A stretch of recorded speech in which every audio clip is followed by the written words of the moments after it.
Hey everybody, welcome back to my channel. If you haven't already, make sure you hit the subscribe button and then hit the bell so you get notified every time I post a new video. So, I know today it's been a long awaited video. Q&A time. Get to know me a little bit. Also, today, 19 years of freedom. If you haven't already, go ahead. 2 years ago, I posted a 17 years of freedom video. 2 years later, 19 years, next year, a decade of being free, I think I'm doing pretty well. But yeah, I just wanted to come on here and again, thank everybody for all the support that I have been getting on the YouTube video that I did previous with just kind of like a little vlog day at work and stuff like that. But yeah, let's get right into the video. All right, so first question, obvious, is what is your name? So my name is Caitlin Jade Soriano Olshan Garcia. Garcia is my married last name. I haven't actually switched my last name legally yet, just because once I decided to do it, COVID hit. I know COVID's the excuse for everything this year. Next question, how old are you? I am 27 years old, which kind of leads into the next question is what is your sign? So my birthday is December 18th. I'm a 93 baby, and I am a Sagittarius. So all my Sagittarius out there, comment down below. I love being a Sagittarius, to be honest, though. Next question. Do you have any kids and are you single? So no, sorry, I am not single. I am actually married. Been married since the day before my birthday in 2017. So December 17, 2017, I got married. We are going to be married for 4 years this year in December, but we will be together for 6 total years this September. We got together in September 2015. And the next question is, do I have any kids? So yes, I have 2 kids. I have a almost 7-year-old. His name is Zane Andrew. He is born January 15, 2015, a Capricorn. And then I have my daughter, Mila Rain. She just turned 4 this past Sunday. She is July 25th, 2017, my Leo baby. And then we have my husband, who is May 21st. He is also a Gemini. So we kind of have zodiac signs from every which way but loose. Let's see, next question. What is your favorite movie? So, Selena, if anybody who knows me knows that Selena is probably my all-time favorite movie. I can recite it from the very beginning to the very end. I know all the lyrics, I know all the songs. Granted, I don't speak Spanish, let alone understand a lot of Spanish. I know it's a shocker. That kind of leads into the next question. What is your race? So, my mama, and everybody who knows my mama is the best mama out there. Shout out to you, Mom. She is white, and then my father, sperm donor, we'll just leave it at that. That's a whole nother, video, sit-down video that we can get into. He is actually Guatemalan. So I am half Guatemalan, half white. I did grow up with my mom, so the Spanish speaking, understanding really wasn't there. So I am a whitewashed version of a Guatemalan chick. I have a lot of questions. I don't even know which one I should ask next. The first time I had hit up IG and asked you guys to ask me questions, a lot of you were asking me how I felt about being a stoner mom, canna mom.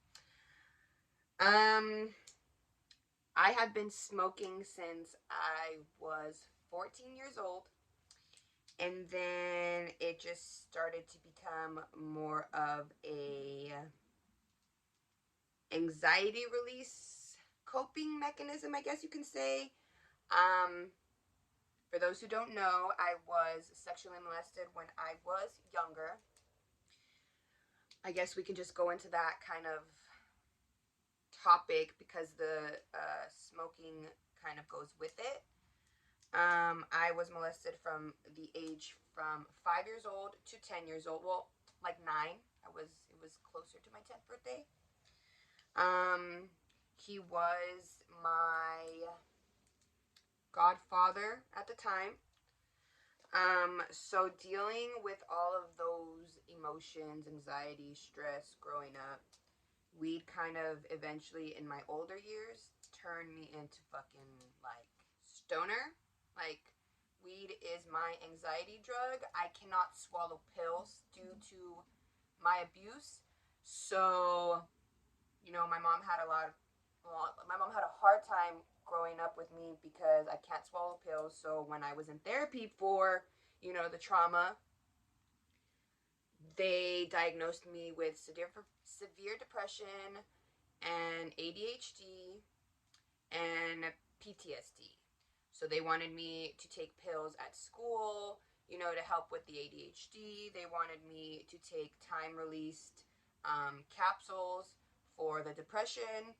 And I gave my mom probably the hardest time ever, I think, because I can't swallow pills. Like, it's just something that I just can't do, and I know a lot of people who are my age who still can't swallow pills. So, me being able to smoke kind of helps with the anxiety I have, you know. Something very, very little can just kind of start up my anxiety and just make me have a panic attack. And, so I don't care what anybody else has to say. I smoke weed. And I'm a mom. And I'm a damn good mom. So as long as my kids are taken care of and me smoking is not affecting them, then I am very open about being a canna mom, stoner mom. If you guys are out there, are a stoner mom, and you have people judge you left and right, go ahead and let me know in the comments, because I would love to know how you guys handle it, how you guys deal with it, how you guys handle the judgment, and all that good stuff. Next question. How many tattoos do you have? Well, that is a very good question. I would say give or take 30. A lot of my pieces kind of go together, but then they really don't. So I do have a lot of my arms, and then I have a cover up. I have a lot of cover ups. If anybody knows, I fucked up when I was younger, and I got a lot of shitty tattoos.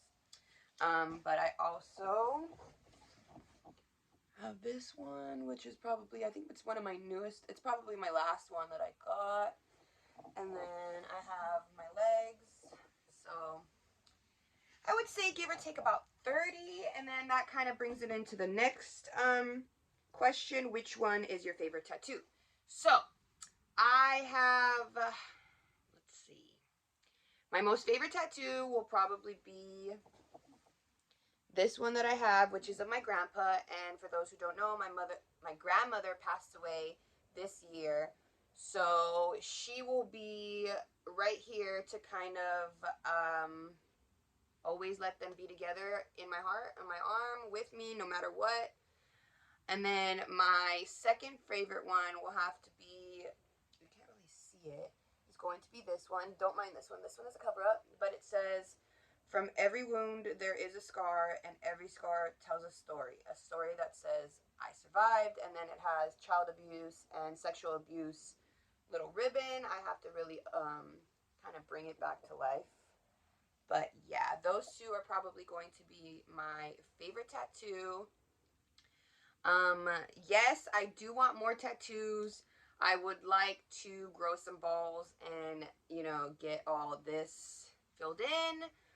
But like I said, I am scared shitless. When I get my tattoos, I get very intense stuff. And I'm like, oh my God, okay. What am I going to do? What am I going to do? Oh my God, they're going to start. And then they kind of start, and then I finish it off, and I'm good. But yeah, the next tattoo will probably be my other hand and my grandmother's portrait. Let's see. Yes, let's move on. Okay, so I did get this question. Do I resent anybody because of my abuse, and how did I move on from it? How did I heal? So I did, actually. I had the biggest resentment towards my mom. My mom, yes, granted, was a single parent. She worked in Beverly Hills as a salon receptionist slash manager all my life. Since she was 17 years old, I grew up in the salon business.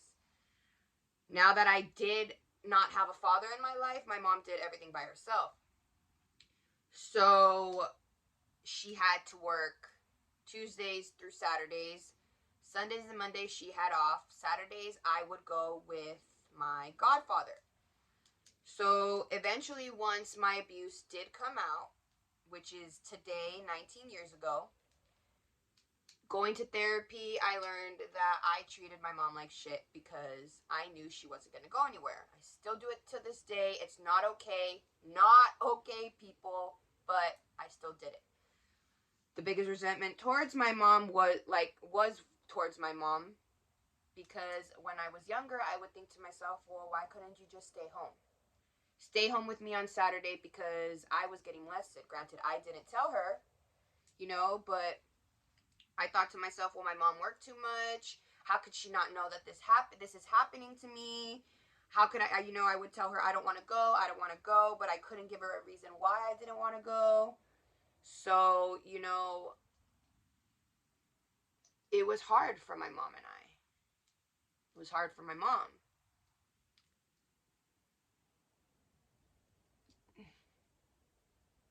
Today, 19 years ago, I woke up in the middle of the night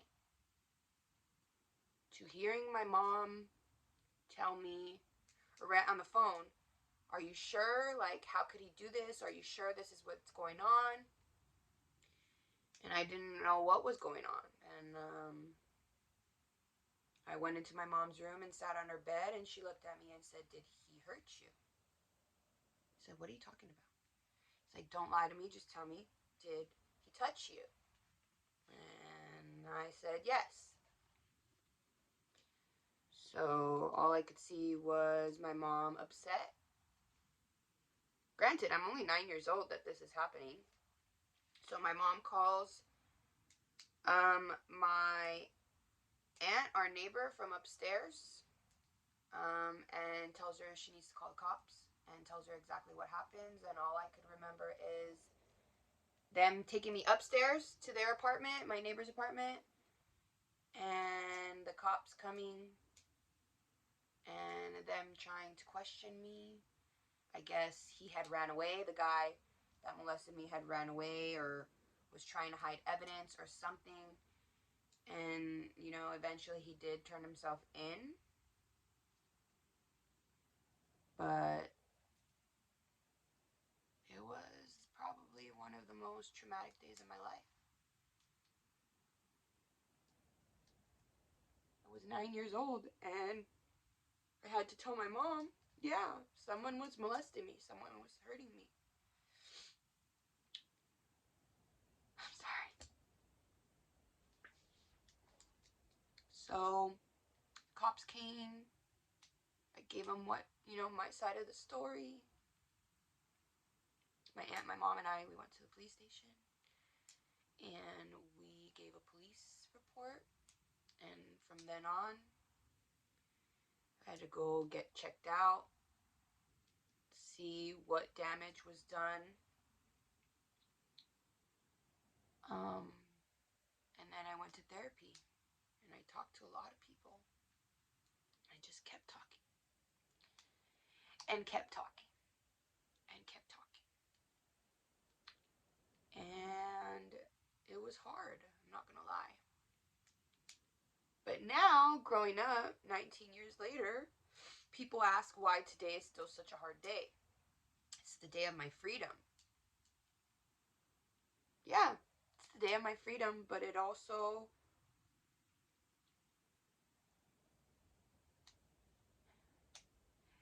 just brings like a lot of hurt. And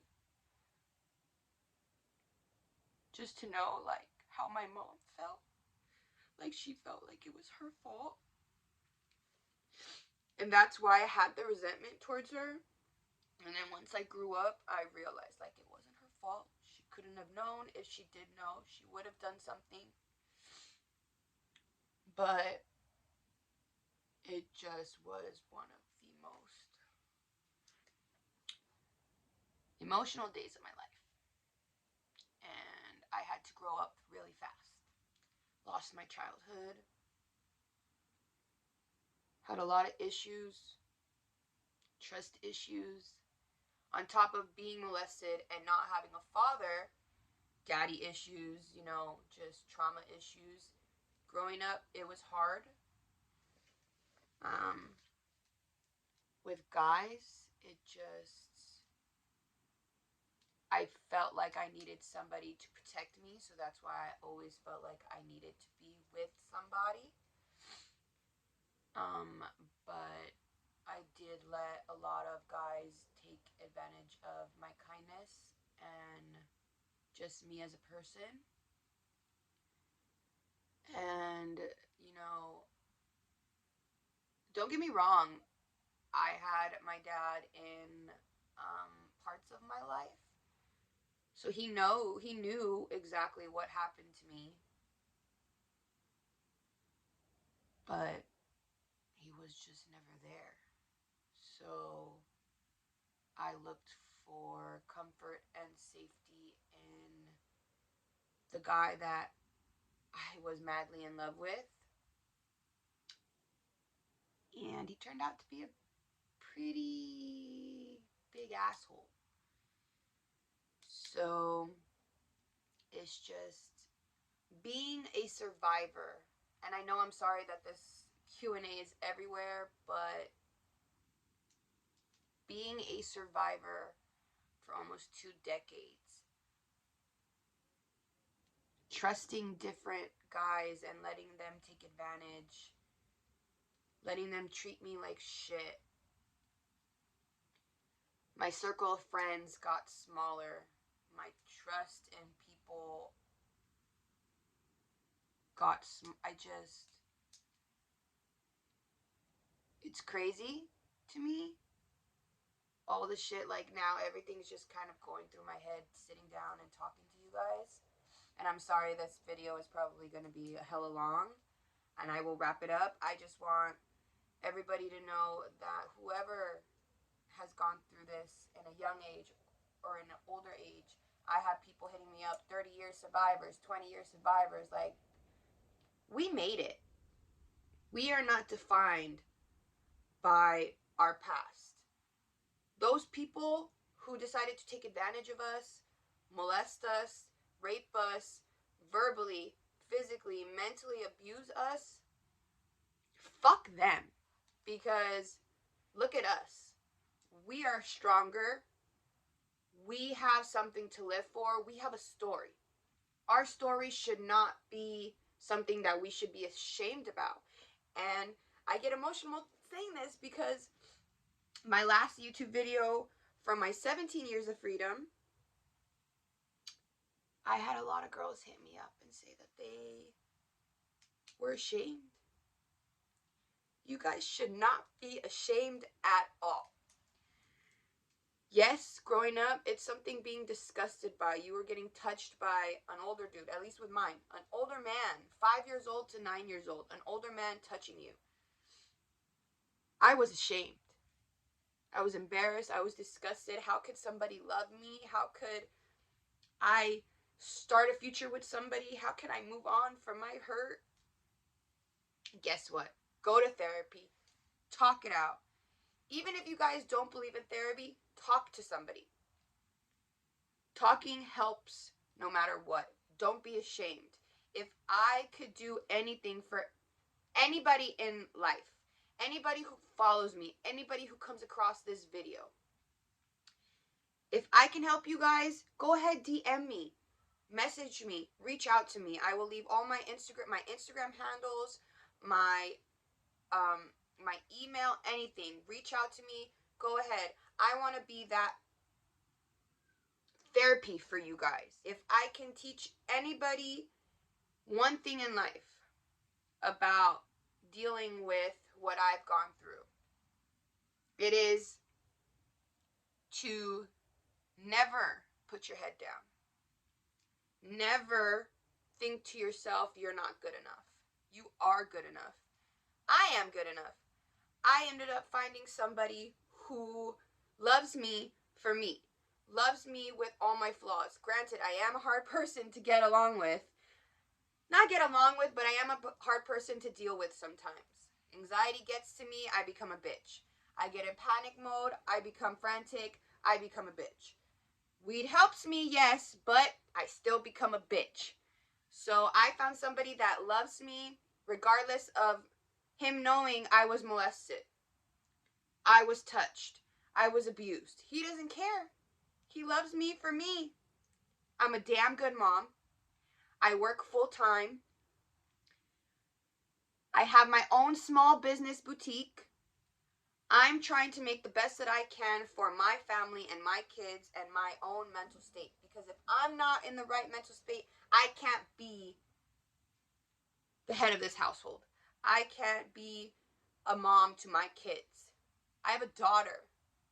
I have a son. It doesn't matter.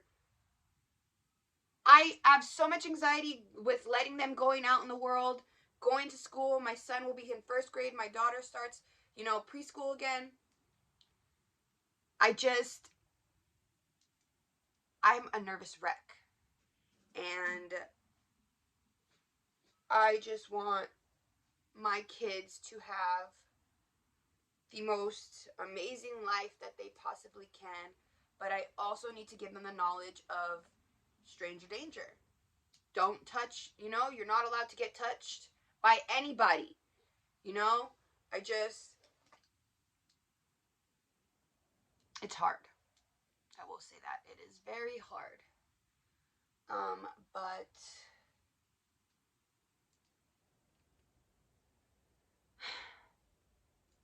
I've done it. I did it. I made it 19 years. I put his ass in jail. And I'm a survivor at the end of the day. I will probably be doing another Q&A that's really just about my life, but I wanted to kind of let you guys get to know me and also let me kind of vent to you guys.